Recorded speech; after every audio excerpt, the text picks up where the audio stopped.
Morning welcome to news analysis. నేను జ్యోత్స్న. డిస్కషన్లోకి వెళ్లే కన్నా ముందు వివిధ పత్రికల్లో వచ్చిన వార్తా కథనాలను ఒకసారి చూద్దాం. తెలంగాణ వార్తా పేపర్స్ చూసినట్లయితే ముందుగా ఈనాడు. ఇక్కడ మనకు టాప్ ఐటంలో పైన సన్నబువ్వతో సహపంక్తి అంటూ ముఖ్యమంత్రి రేవంత్ రెడ్డి ఆదివారం ఓ సామాన్యుడి ఇంట్లో నేలపై కూర్చొని సహపంక్తి భోజనం చేశారు. ప్రభుత్వం పంపిణీ చేసిన సన్నబియ్యంతో వండిన అన్నం తిన్నారు. భద్రాచలంలో శ్రీ సీతారామచంద్రస్వామి కళ్యాణోత్సవానికి హాజరైన తర్వాత ఆయన కొత్తగూడెం జిల్లా బూర్గంపాడు మండలం సారపాక పంచాయతీలోని ముత్యాలంపేటలో సన్నబియ్యం లబ్ధిదారులు శ్రీనివాసరావు నివాసంలో మంత్రులు ప్రజాప్రతినిధులతో కలిసి భోజనం చేశారు. ఇక వర్సిటీల్లో సహాయ ఆచార్య పోస్టుల భర్తీకి పచ్చ జెండా అంటూ వార్తను హైలైట్ చేస్తూ ఇదే టాప్ ఐటంగా ఇచ్చింది ఈనాడు. రాష్ట్రంలో ఉన్నత విద్యాశాఖ పరిధిలో ఉన్నటువంటి 12 విశ్వవిద్యాలయాల్లో సహాయ ఆచార్యుల ఖాళీల భర్తీకి ప్రభుత్వం పచ్చజెండా ఊపింది. డైరెక్ట్ రిక్రూట్మెంట్కు కొత్త మార్గదర్శకాలను రూపొందిస్తూ జీవో 21 జారీ చేసింది. రాష్ట్ర ఉన్నత విద్యామండలి ఆధ్వర్యంలో నియమించి ఉన్నటువంటి ఉన్నత స్థాయి కమిటీ సిఫార్సులను ఆమోదిస్తూ మార్గదర్శకాలు నిర్దేశించింది అంటూ వెయిటేజ్ ఎలా ఉండబోతుంది, మార్కుల శాతం యూజీలో పీజీలో వాటికి సంబంధించి ఇస్తూ అర్హత పరీక్ష మార్కులు అండ్ ఇంటర్వ్యూ, విషయ పరిజ్ఞాన బోధన, నియామకంలో 3 దశలు ఏ విధంగా ఉండబోతున్నాయి అన్నటువంటి వివరాలను ఇస్తూ ఈ కథనాన్ని ఇచ్చారు. ఇక భవిష్యత్తు భారతం భారం కాకుండా ఉండేందుకు అంటూ అయితే ఇవాళ ప్రపంచ ఆరోగ్య దినోత్సవం సందర్భంగా ఒక ప్రత్యేక కథనాన్ని ప్రచురిస్తూ ముఖ్యంగా ఒబేసిటీకి సంబంధించి స్థూలకాయానికి సంబంధించి వార్తనిస్తూ 2050 నాటికి దేశంలో స్థూలకాయుల సంఖ్య 45 కోట్లకు చేరుతుందట. అత్యధిక యువ ఊబకాయులున్న దేశంగా భారత్ మారబోతుంది. వచ్చే ఆపద గురించి ముందుగానే తెలిస్తే తగిన జాగ్రత్తలు తీసుకుంటాం కదా, సో దానికి సంబంధించినటువంటి ఒక కథనాన్ని హైలైట్ చేస్తూ ఈ వార్తనిచ్చారు. ఇక భద్రాచలంలో రాములోరి కళ్యాణానికి సంబంధించి రమణీయం రాములోరి కళ్యాణం అన్నటువంటి లైన్తో ఇస్తూ భద్రాచలంలో వైభవోపేతంగా వేడుక జరిగింది. స్వామివారికి సీఎం రేవంత్ రెడ్డి పట్టు వస్త్రాలు సమర్పించారు. సిపిఎం నూతన ప్రధాన కార్యదర్శి ఎంఏ బేబీ ఇక మౌలిక వసతుల కల్పనతో ఆకర్షిత భారత్ పంబన్ వర్టికల్ రైల్వే వంతెనను జాతికి అంకితం చేశారు ప్రధాని. ప్రపంచంలోనే అత్యాధునికమైందిగా కితాబు. మరోవైపు తమిళనాడు సీఎం స్టాలిన్ ఈ కార్యక్రమానికి హాజరు కాలేదు. ట్రంప్పై నిరసనల గర్జన, అమెరికా నలుమూలల ర్యాలీలు, హాన్సప్కు వెల్లువెత్తినటువంటి జనం అంటూ ఈ వార్తనిచ్చారు. నెక్స్ట్ ఆంధ్రజ్యోతి ట్రంప్ పిచ్చోడు అన్నటువంటి లైన్తో నిప్పులు చెరిగిన అమెరికన్లు కదం తొక్కారు. దేశవ్యాప్తంగా పలు రాష్ట్రాల్లో వరదను తలపించేలా నడి రోడ్డుపైకొచ్చి జోక్యం వద్దు హ్యాండ్సప్ పేరుతో భారీగా నిరసనలు చేపట్టారు. అధ్యక్షుడు డొనాల్డ్ ట్రంప్ను పిచ్చోడంటూ గేలి చేశారు. ట్రంప్తో పాటు ప్రపంచ కుబేరుడు ఎలన్ మస్క్కు వ్యతిరేకంగా నినాదాలతో హోరెత్తించారు. ప్రస్తుతం అమెరికా అధినేత ప్రతీకార సుంకాలకు దిగడంతో దేశవ్యాప్తంగా అన్ని వస్తువుల ధరలు పెరిగిపోతున్నాయి. మరోవైపు వలస విధానాలు, ప్రభుత్వ ఉద్యోగుల కుదింపు, ఆర్థిక వ్యవస్థ అస్తవ్యస్తం కావడం ఇలా అనేక పరిణామాలను నిరసిస్తూ లక్షలాది మంది శనివారం రోడ్డెక్కారు. ఇక నెక్స్ట్ వచ్చేసి పేదవారి కళ్లలో ఆనందం చూశాం. పేదలందరికీ ఆహార భద్రత కల్పించేందుకు రేషన్ షాపుల ద్వారా సన్నబియ్యం ఈ పథకానికి ప్రజల నుంచి మంచి స్పందన. ముఖ్యమంత్రి రేవంత్ రెడ్డి వెల్లడి. భద్రాద్రి జిల్లా సారపాకలోని గిరిజన లబ్ధిదారు ఇంట్లో సన్నబియ్యంతో భోజనం, ఆ కుటుంబానికి కొత్త వస్త్రాల అందజేత. సీఎంతో పాటు భట్టి, తుమ్మల, పొంగులేటి. ఇక అకారణంగా ఏడుస్తుంటారు కొందరికి, ఇది అలవాటుగా మారింది, మనం ఏం చేయలేం. స్టాలిన్పై మోదీ విమర్శ. తమ హయాంలోనే తమిళనాడుకు ఎక్కువ కేటాయింపులని వెల్లడి. తనకు లేఖలు రాస్తున్న తమిళ నేతలు తమిళంలో సంతకం సైతం చేయడం లేదని ఎద్దేవా. పంబన్ వంతెనను ప్రారంభించిన ప్రధాని, తమిళనాడు సీఎం గైర్హాజరు. సాంకేతిక సంప్రదాయాల సమ్మేళనం పంబన్ అంటూ ఈ వార్తనిచ్చారు. ఇక రహదారులకు భూమి ఇవ్వండి, స్థల సేకరణలో చొరవ తీసుకోండి. సీఎం రేవంత్ రెడ్డికి కిషన్ రెడ్డి లేఖ. తెలంగాణలో బీజేపీదే అధికారం, పార్టీ ఆవిర్భావ వేడుకల్లో ఉద్ఘాటన.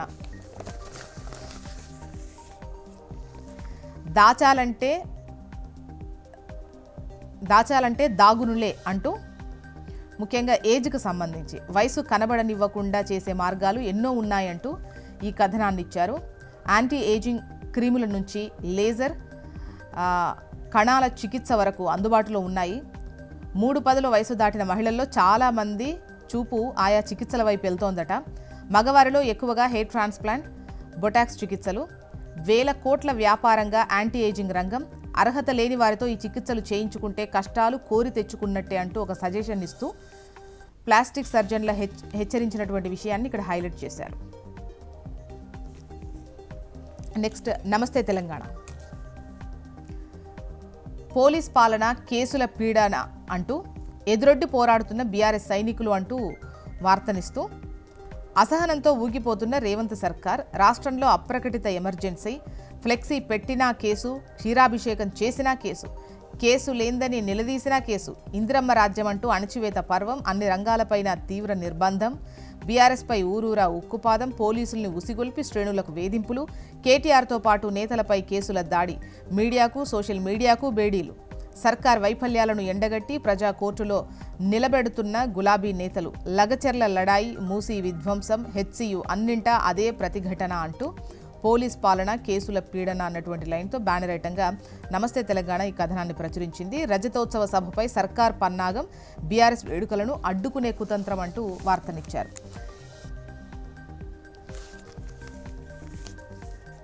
హన్స్ ఇండియా చూద్దాం.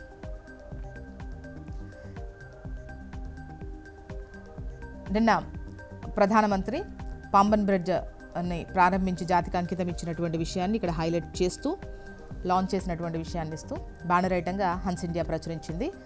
ప్రధానమంత్రి launches Pamban bridge, this first vertical lift sea bridge connects Rameswaram with mainland. Stalin skips PM's event, seeks assurance on fair delimitation. Telugu touch to marvel called Pamban Sea Bridge. And the next news, Revant celebrates Sri Ramanavami at Bhadradri Temple.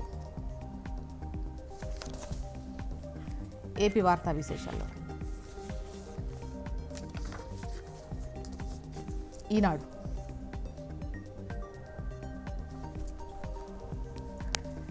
AP ఈనాడు మనం చూసినట్లయితే ఇక్కడ banner ఐటంగా వృద్ధి రేటులో దేశంలోనే number 2గా AP ఉంది అంటూ మొదటి స్థానంలో తమిళనాడు ఉందట, తర్వాత ఏపీ.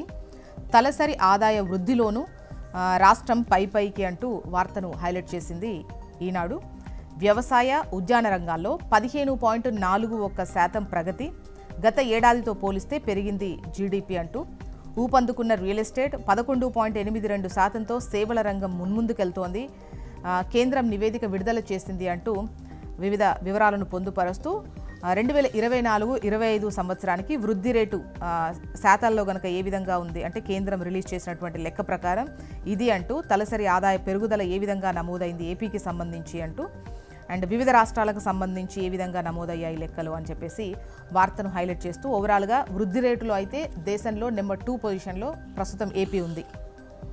ఇక శోభాయమానం శ్రీరామ కళ్యాణం అంటూ దేశమంతా వైభవంగా శ్రీరామనవమి వేడుకలు.